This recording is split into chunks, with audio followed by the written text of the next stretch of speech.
Bismillahirrahmanirrahim. Assalamualaikum warahmatullahi wabarakatuh. Apa khabar semua murid-murid?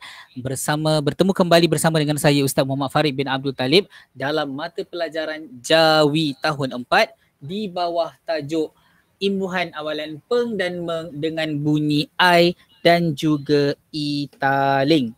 Baik, insya-Allah pada hari ini kita nak berkongsi kepada semua berkenaan dengan tajuk ini, yang mana sebelum ini kita dah belajar dan kita dah telah mempelajari topik yang sama, iaitu imbuhan awalan peng dan meng tetapi pada bunyi a pada suku kata tertutup dan juga pada bunyi a suku kata terbuka. Okey, dan kita dah tahu dah bagaimana keadaan huruf alifnya pada kata dasar tersebut, sama ada digugurkan ataupun tidak. Kalau pada imbuhan awalan peng dan meng dengan bunyi A pada suku kata terbuka, maka alifnya perlu dikekalkan. Contohnya pengasuh. Pada ejaan asuh itu, alif itu perlu dikekalkan. Tetapi kalau pada imbuhan awalan peng dan meng pada kata dasar bunyi A suku kata tertutup, contohnya pengampun. Pada imbuhan peng macam biasa, ampun itu ada alif, alifnya perlu digugurkan. Jadi hari ini kita nak pada unit yang seterusnya, iaitu imbuhan awalan peng dan meng dengan bunyi I dan I taling ataupun bunyi I ataupun E pada satu-satu kata dasar, yang mana kata dasar tersebut ada bunyi I ataupun huruf I dan juga I taling yang masuk dengan imbuhan awalan peng dan meng. So apa cerita? Apa yang kita nak tengok? Okay, baik, jom kita tengok satu-satu. Baik, imbuhan awalan peng dan meng dengan bunyi I dan I taling ataupun bunyi I dan E, huruf alif pada kata dasar yang bermula dengan bunyi I dan I taling hendaklah digugurkan apabila menerima imbuhan peng dan meng. Okey, contohnya kita dapat perhatikan di sini ada perkataan pengikut. Okey, ada perkataan pengikut. Okey, di sini ada imbuhan peng. Okey, dan selepas imbuhan peng ini ada satu kata dasar yang mana kata dasar ini bermula dengan huruf I. Okey, bermula dengan huruf I bunyinya I. Jadi, kalau kita eja ikut ini sahaja, kita eja kata dasar ini, kata dasar ikut ejaan dia alif, ya, kaf, waw, ta. Okey, tetapi disebabkan dia datang dengan imbuhan peng di depan, maka caranya adalah ejaan peng tu masuk di depan, tetapi huruf alif pada ejaan ikut ini digugurkan. Jadilah ejaan dia sebegini rupa. Okey, jelas? Okey. So, senang cerita, imbuhan awalan peng dan meng yang masuk dengan kata dasar yang bermula dengan huruf I dan I taling, maka huruf alif itu perlu digugurkan. Contoh-contoh lain kita lihat di sini ada kata dasar ikut, intip, ingkar dan juga eja. Okey, untuk ejaan eja tu adalah untuk I taling, ikut untuk huruf I, intip pun huruf I, ingkar pun juga untuk huruf I. Okey, jadi apabila masuk dengan imbuhan peng ataupun meng, maka alif itu tidak ada. Okey, digugurkan. Jika kita lihat di sini tidak ada alif pun.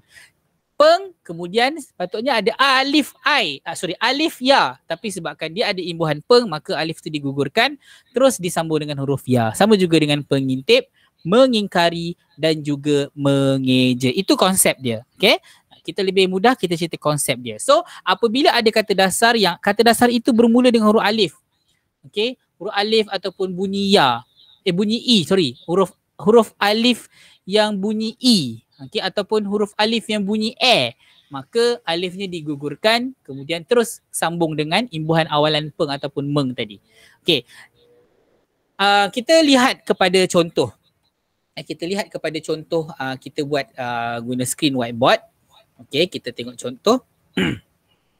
Rakan-rakan boleh tengok share screen yang saya nak kongsikan kepada tuan-tuan dan puan-puan, kepada murid-murid sekalian. Okey. Baik, di sini ada satu bot kosong. Okey, untuk kita sama-sama melihat bagaimana cara nak mengeja sesebuah perkataan. Okey. Sekejap Sekejap, ada kesilapan.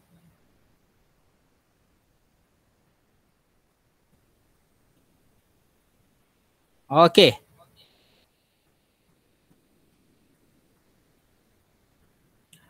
Kita keluar sekejap.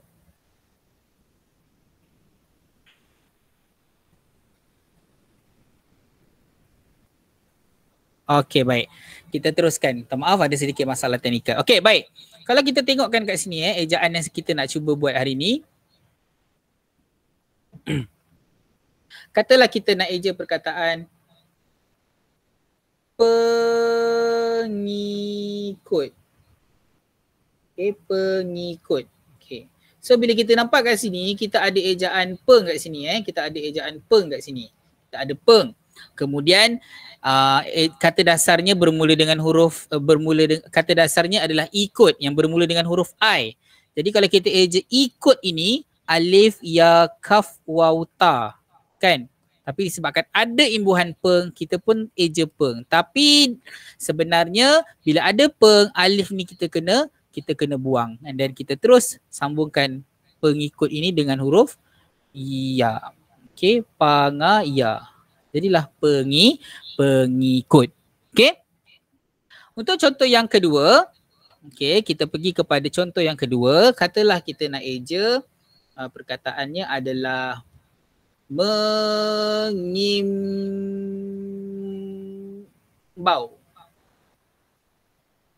Mengimbau. Okay, kalau kita tengok kat sini, okay, ada imbuhan meng. Okay, ada imbuhan meng. Dan kata dasarnya adalah imbau. Bila ada ejaan imbau, maknanya dia bermula dengan huruf I. Jadi apabila dia bermula dengan huruf I, kita eja imbau tu alif, ya, mim, ba, alif, waw. Ada alif ya kan di depan. Tapi apabila masuk dengan imbuhan meng, kita pun eja meng. Kan? Tapi sebabkan dia ada meng kat depan, maka alif ini perlu digugurkan. Jadilah meng itu dengan ya terus. Mengimbau. Itu contoh dia lah. Okay, kalau contoh yang ketiga, kita letak perkataan yang seterusnya adalah mengeja. Ini contoh bagi ejaan italing. Mengeja. Okay, kalau kita tengok dekat sini, ada imbuhan meng di situ. Okay, ada imbuhan meng. Di sini ada imbuhan meng. Kemudian ada perkataan eja. So eja ni kalau kita eja balik dalam jawi, alif, ya, jim, alif. Kan? Dan ada imbuhan meng, kita pun masukkan huruf ejaan meng.